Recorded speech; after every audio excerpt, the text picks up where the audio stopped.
Selamat datang rekan-rekan di channel ini. Video kali ini kita membahas terkait dengan pernyataan dari anggota DPR RI ini yang mengungkap tenaga honorer yang akan saya bahas pada video kali ini itu auto blacklist dan tidak akan bisa diangkat menjadi P3K pada tahun 2024 ini. Informasi selengkapnya ditonton secara lengkap video ini. Rekan-rekan sekalian, Mardhani Ali selaku anggota Komisi 2 DPR RI mengungkap terkait dengan tenaga non-ASN yang secara otomatis akan di blacklist. Jadi jika telah di blacklist, maka dipastikan tidak akan bisa diangkat menjadi aparatur sipil negara P3K.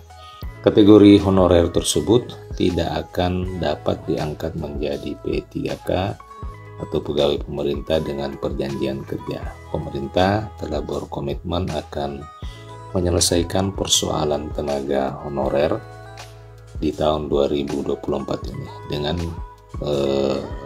solusinya adalah menjadikannya dan mengangkat mereka menjadi P3K. Hal itu sesuai dengan amanah dari Undang-Undang Nomor 20 Tahun 2023 di mana secara tegas disebutkan bahwa tenaga honorer akan diselesaikan dan diangkat menjadi P3K selambat-lambatnya bulan Desember tahun 2024. Kiat pertama yang akan dilakukan oleh pemerintah untuk menangani persoalan honorer tersebut yakni honorer diwajibkan mengikuti seleksi CASN tahun 2024 bagi honorer yang datanya telah terverifikasi BKN atau Badan Kepegawaian Negara. Jadi memang salah satu cara ya yang bisa ditempuh oleh para tenaga honorer agar bisa diangkat menjadi P3K adalah wajib mengikuti seleksi CASN pada tahun 2024 ini. Penataan tenaga honorer juga harus diselesaikan sebelum Desember tahun 2024. Hal ini sudah memang tertuang di dalam Undang-Undang Nomor 20 Tahun 2023 di mana disebutkan di pasal 66 Undang-Undang ASN Nomor 20 Tahun 2023 disebutkan terkait dengan waktu penyelesaian persoalan tenaga honorer itu wajib diselesaikan sebelum bulan Desember tahun 2024. Pemerintah sendiri akan menyelesaikan permasalahan honorer ini dengan mengacu pada sebuah peraturan. Adapun peraturan yang saat ini tengah dipersiapkan yaitu peraturan pemerintah tentang manajemen ASN.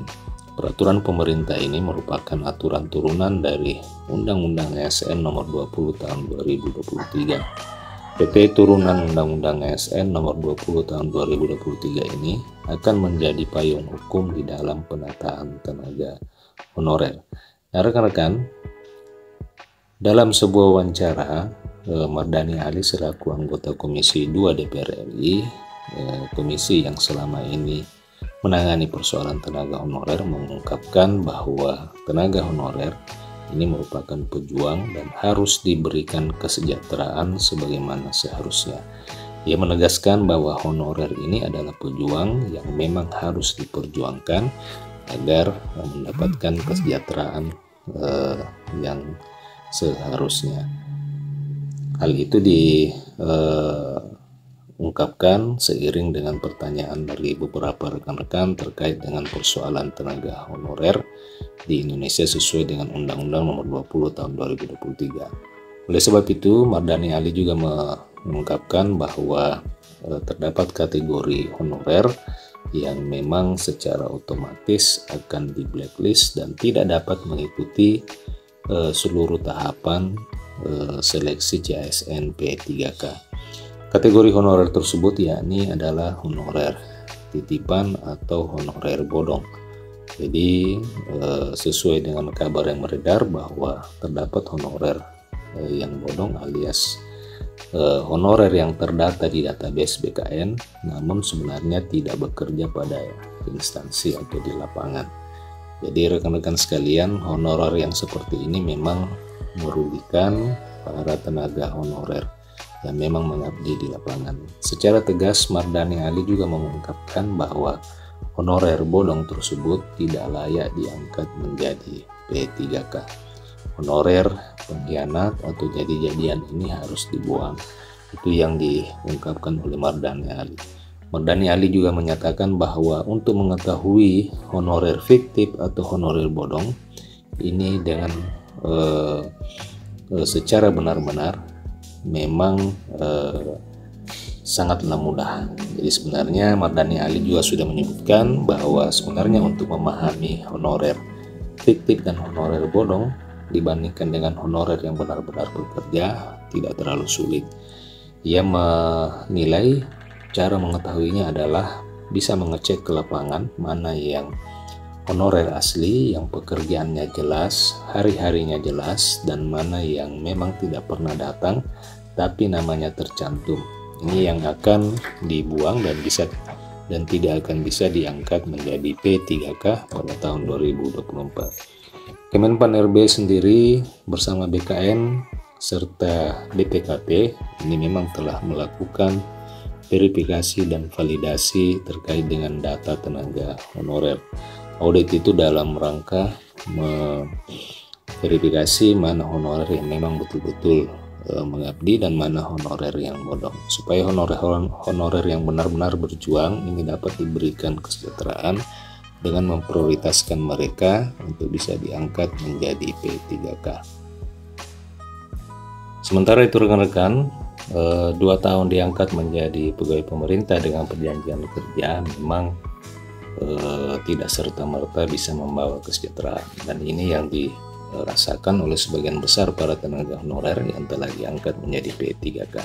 Status ASN pun hanya sekedar stempel. Itu yang dikatakan oleh Ketua ASN P3K Kabupaten Bondowoso. Dia menyebutkan bahwa sejak pihaknya mendapatkan SK P3K sampai dengan sekarang, memang statusnya itu masih seperti honorer, tetap saja dibedakan dengan pegawai negeri sipil. Ia menyodorkan sejumlah fakta yang menunjukkan bahwa P3K itu memang belum diangkat sebagai ASN di beberapa pemerintah daerah, mulai dari tidak adanya kenaikan gaji berkala bagi P3K 2021 angkatan 1 dan 2, padahal mereka sudah 2 tahun lebih diangkat. Rekan-rekan sekalian, P3K memang menjadi satu-satunya solusi penanganan persoalan tenaga honorer yang bisa kita lihat di akhir pemerintahan Jokowi ini. Namun pengangkatan menjadi P3K ini ternyata bisa membawa banyak persoalan, termasuk juga status P3K ini yang memang jauh berbeda dengan PNS di lapangan. Meskipun saat ini rekan-rekan sekalian,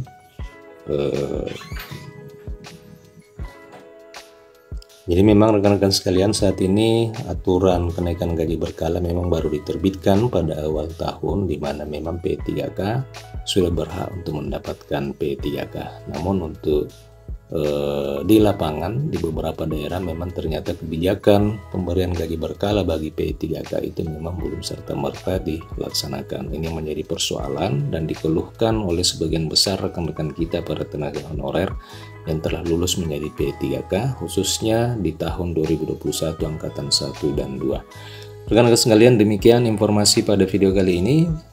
Jika ada pertanyaan, tanggapan, komentar, silahkan tuliskan di kolom komentar video ini. Terima kasih telah menyaksikan, sampai jumpa di video berikutnya.